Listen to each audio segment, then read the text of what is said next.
You probably haven't seen welding like this before. Welding in slow motion changes everything. This is what your weld looks like slowed down 1,000 times per second. I'm super excited because today we're going to do something completely different, and our friends from Kron Technologies have partnered and sent me this high-speed weld camera. Today I'm using the Chronos 1.4 high-speed camera paired with the Helios high-powered LED lights to break down what's actually happening in your weld puddle. This type of visualization system can be used for research or quality assurance, but for today, we're just going to look at it visually from an educational standpoint. The Helios system consists of a high-speed camera, which traditionally has been really cool for capturing fun stuff, such as a water balloon popping, but now that it's paired with a high-powered lighting system, we're able to do something really cool. We're going to look at a few main welding processes, such as stick and TIG, and some real weld failures using the Mig process. The high-powered LED light emits a specific wavelength outside of the normal range. The camera is paired with the lighting system to only capture this specific type of light, and not the overexposed white light that we would normally see from an arc shot, ensuring that every detail is captured with clarity and precision. So if you're looking to improve your welds, this might be the clearest way to understand what's going wrong and how to fix it. This was an example of the plasma cutter with compressed air at about 35 psi of pressure. You can really see that material eroding, but this was one of my coolest shots I took because you can see the material suspended and it eventually releasing that tension and coming off in little droplets.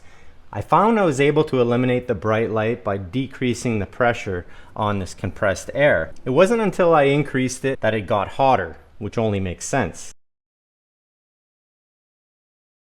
This was another one of my favorite shots. I ran this on super low voltage.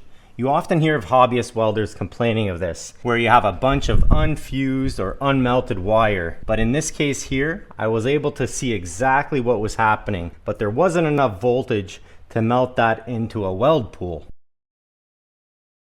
On this shot, I was able to capture some debris or some leftover dirt getting sucked into that weld puddle. Eventually this would get dissolved and surface within those deoxidizers of that filler metal. This one's an example of TIG welding on carbon steel. This is where things are very clean looking. You can see how controlled the arc is. There's no spatter. There's just pure precision on this one. You can actually see the puddle reacting to every movement. When I dip the filler metal, you can see the puddle cooling down, flattening out, and then I repeat that process. You can see why this process is meant for precision and more delicate work.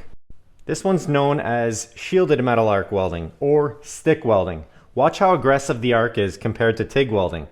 The flux coating is burning, creating shielding gas and slag.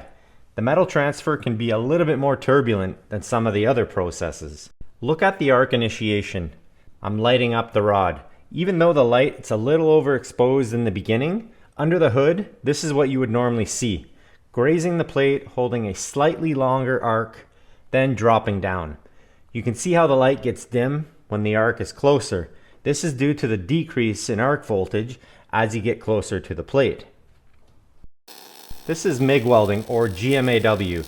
In real time this looks pretty smooth, but slowed down you can actually see the wire transferring metal in droplets. Here's an example of a good weld.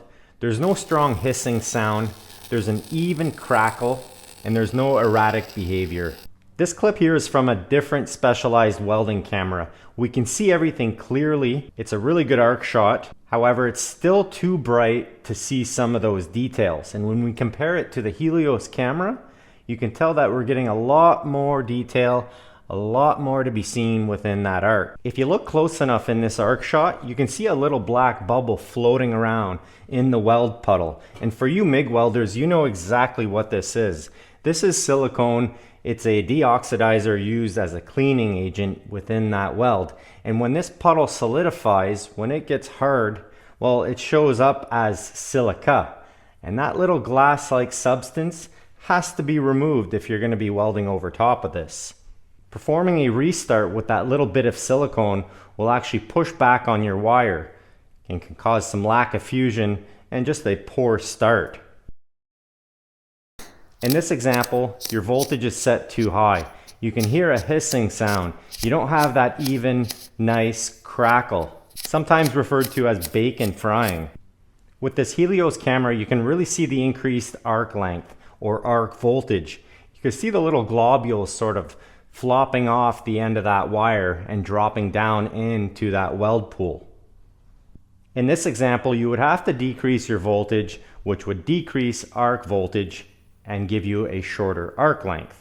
If your voltage and wire feed speed are not balanced, you get spatter, you get poor fusion, and inconsistent welds. But when you can actually see the arc like this, it changes how you understand welding.